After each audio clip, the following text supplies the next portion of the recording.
One of the most unique things that Zelda games are known for are their incredibly diverse worlds. Instead of only being made up of a few distinct biomes or regions, most of Zelda's worlds are often made up of a vast combination of them, ranging from forests to mountains, volcanoes, canyons, lakes, and many others in between. However, despite how great most of these biomes can be, one of these region types in particular tends to stand out from the pack by being consistently more engaging and memorable than any of the others, and these are the deserts. From the bustling energy of Ocarina of Time's Gerudo Desert to the calming sand seas of Skyward Swords' Lanayru region, these areas and the contents within them all tend to be fan favorites within the games that they are placed in. But what exactly is it that makes them stand out so much from the rest? Well, today, we are being joined by my good friend Hyrule Gamer to analyze the design of these regions to answer the age-old question, what exactly is it that makes Zelda's deserts so iconic? In order to begin answering this question, we need to first break down the properties of every memorable Zelda desert in the series. And in terms of memorability, there are a grand total of 4 of them that really stand out to most fans. Ocarina of Time's Gerudo Desert, Twilight Princess's Gerudo Desert, Skyward Swords' Lanayru region, and Breath of the Wild's Wasteland region. So in order to figure out what makes them so good, we need to break it down game by game, starting with by far the most iconic of the bunch, Ocarina of Time. And although there is a lot to be said with what makes it so memorable, I feel like that it would be sinful to discuss any of these things without first mentioning by far its most iconic feature, the music.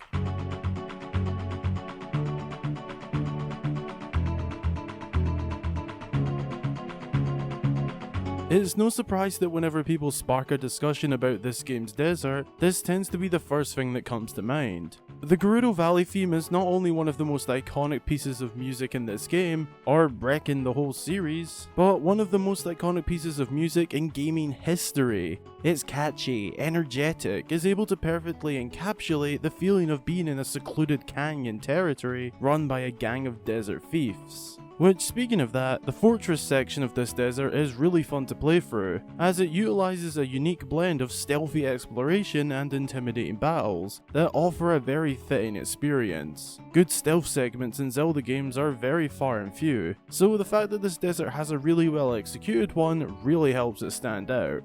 But after clearing your way through the fortress, the player will then be greeted with their next challenge, navigating the haunted wasteland in order to find your next objective, the Spirit Temple. On a gameplay level, this section of the desert definitely isn't the most interesting, as it's just a matter of trailing through various obstacles that lay ahead. But on a thematic level, this eerie section serves as a perfect build-up for what's to come next. After navigating the thick and dangerous desert fogs, you are finally met with the desert's most incredible spectacle up ahead, the Spirit Temple.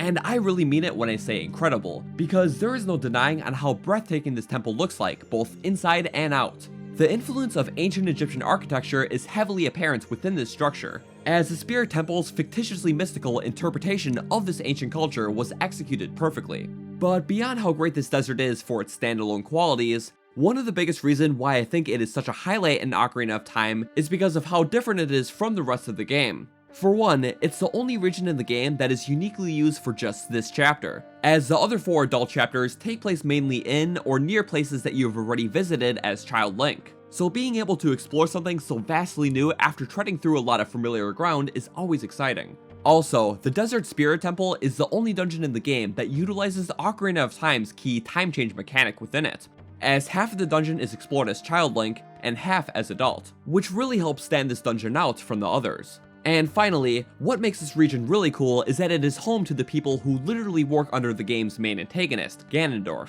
So it's a really cool feeling to finally be able to explore through their territories and even battle against his 2 main caretakers, Komu and Kotek. So overall, I can see why the fanbase really love this region of the game, and why most people consider it to be one of the best in the series.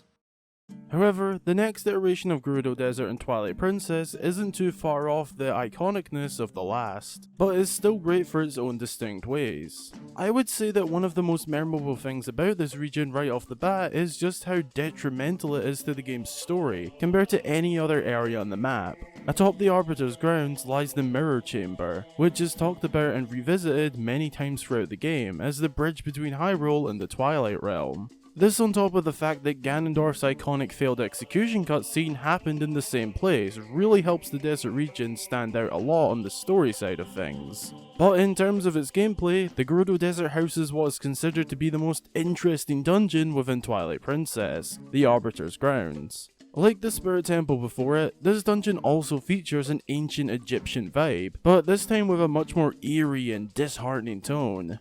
And I would have to say that the incredible enemy design is what really helps carry it, as not only is this place filled with some of the creepiest pose and stealthos in the series, but 2 incredible boss battles as well. Death Sword is known for being one of the darkest fights in the series, and Star-Lord is known for being one of the most energetic, so both very good for their own respective reasons.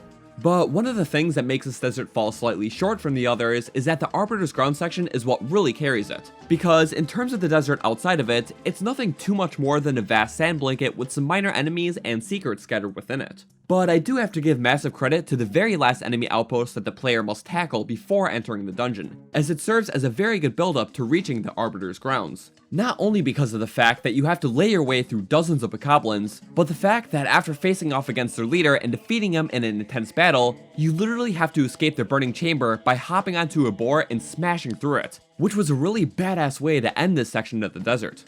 But overall though, this desert gains most of its memorability through its exceptional dungeon and prominent story tie-ins, which was more than enough to consider this region of the game's world a favorite by most fans. But moving on, the next desert we would like to discuss, Skyward Swords Lanayru region. It's easily the most unique out of the 4, as it's not just another iteration of the Gerudo Desert, but rather a completely distinct area that doesn't really rely off any cliches or standardized desert themes. Instead, this desert utilizes the brilliant concept of manipulating time between 2 different eras in order to explore it. Although the current state of this region appears to be just a vast and deserted desert, it was once not even a desert at all, as it was a lively grassland filled with technology more advanced than we've seen in just about any other game in the series. And through the use of timeshift stones scattered around, the player can manipulate the state of the desert between these 2 eras, which becomes a central mechanic in this region used in everything from exploration to puzzle solving, combat, and just about everything else. And I have to say, both the concept of this and its execution of this was done exceptionally, as it's easily the #1 mechanic that made everything about this region so amazing. In terms of the land itself though, this desert is split into many different unique areas, ranging from the central area to an underground mine, to by far the most notable section, the Ancient Sand Sea, where the game basically turns into a mini Wind Waker as you island hop between many different areas on a boat fueled by a timeshift stone. This entire Sandsea section of Skyward Sword may actually just be my favorite in the entire game, as throughout its entirety, you explore a total of 3 distinct islands that all accumulate into boarding this region's hidden sandship, which is still one of the greatest Zelda dungeons of all time in my opinion. So when it really boils down to it, what really makes Skyward Swords Desert so memorable is because of how it explores one of the most unique gameplay concepts in Zelda history, and bases an entire region around it that you explore over the course of 2 of the game's 7 main chapters. Plus, the thing that really helps this region stand out is the fact that the other 2 main regions in the game, Faron and Eldin, are nowhere near as creative or ambitious as the desert. So in terms of how iconic this area feels to the rest, it's really no secret why the Lanayru region is as memorable as it is. Last but definitely not least is the most recent incarnation of the Gerudo Desert from Breath of the Wild. And as you would expect with the first fully open world Zelda game, this desert is absolutely massive in comparison to the other 3, focusing a lot more on open exploration than point-to-point navigation, and just like the rest of Breath of the Wild, the exploration in this region is handled very well, as there are many points of interest and unique details hidden within the endless sand dunes that keep things interesting, along with a strong attention to environmental detail, through the desert's dynamic weather system and rolling storms that keep it feeling alive. But in terms of traversing the desert, since the player can't bring a horse into this area, and the game's 2 key movement mechanics, climbing and paragliding, can't be used, the desert has its own exclusive way to travel, via Sandseal, which is both exhilarating in its own light and helps to keep the exploration from getting too tedious. But I would have to say that the best thing about Breath of the Wild's desert is that it houses 3 of the game's coolest features: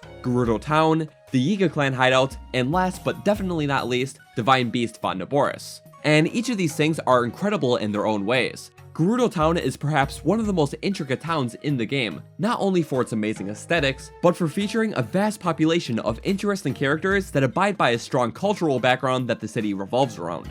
Although the town may be small, it does manage to neatly blend everything a civilization would need into its walls, from a palace, a military ground, a market, and just about everything else you can think of that would make sense for a desert town. The dungeon in this section, Divine Beast Vatnaboris, is also by far the most detailed and intricate one in the game. I know that Breath of the Wild's dungeons and even their boss battles get a lot of criticism for being too short, too similar and easy, but I would say that this is truly the only exception. Although it isn't too difficult on a thematic level, it actually feels more relative to the size of a foremost Zelda dungeon, featuring many different sections and optimal paths than just a central chamber like the other Divine Beasts. And I would say that the general puzzle solving and challenges are way harder than the other 3 beasts, but I definitely thought that was a good thing. But this all leads us into the boss battle, which is not only one of the best battles in the game, but quite possibly in the series. Unlike the other bosses in the game that can just be arrow spam for the most part, this doesn't work for Thunderblight, as you constantly have to have your attention on him and be completely focused in order to dodge his many lightning fast attacks, which will quickly mess the player up if they aren't focused enough. But lastly, the last really cool thing about Breath of the Wild's desert is the hidden Yiga Clan hideout, which is another great example of an incredibly well made stealth segment put into a game's desert.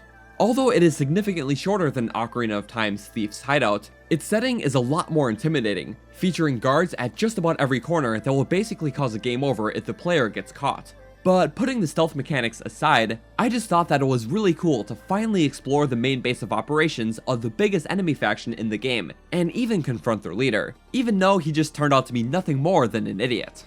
But overall, the Gerudo Desert in Breath of the Wild ultimately just has a lot going on with it, which really helped it stand out from the other regions in the game.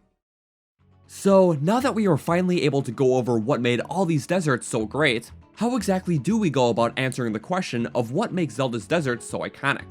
Well, it turns out that after breaking everything down, there are a lot of similarities between all these deserts that really made them stood out from the other regions of the respective games. One of the main ones being their story prominence, as all 3 of the Gerudo deserts have very strong connections with the game's overarching stories, unlike most of the other regions that are more individualized.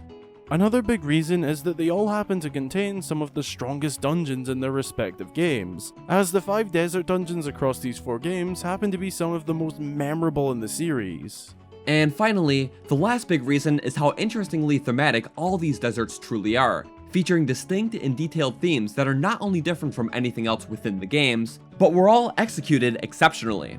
And of course, these 3 big points are on top of each of the little things that made these individual deserts stand out. But in terms of figuring out which desert truly was the best, it's really up to personal preference. Because although just about every one of these deserts contained a lot of strong elements that made these regions stand out, each one prioritized a different set of them to make them different. Ocarina of Time easily did the best on the general atmosphere and aesthetic, Twilight Princesses did the best on its story tie-ins, Skyward Swords did the best with bringing new gameplay possibilities to the table, and Breath of the Wild was a healthy combination of the 3.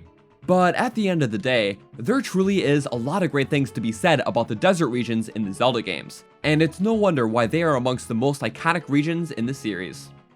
But anyways, thank you so much for watching.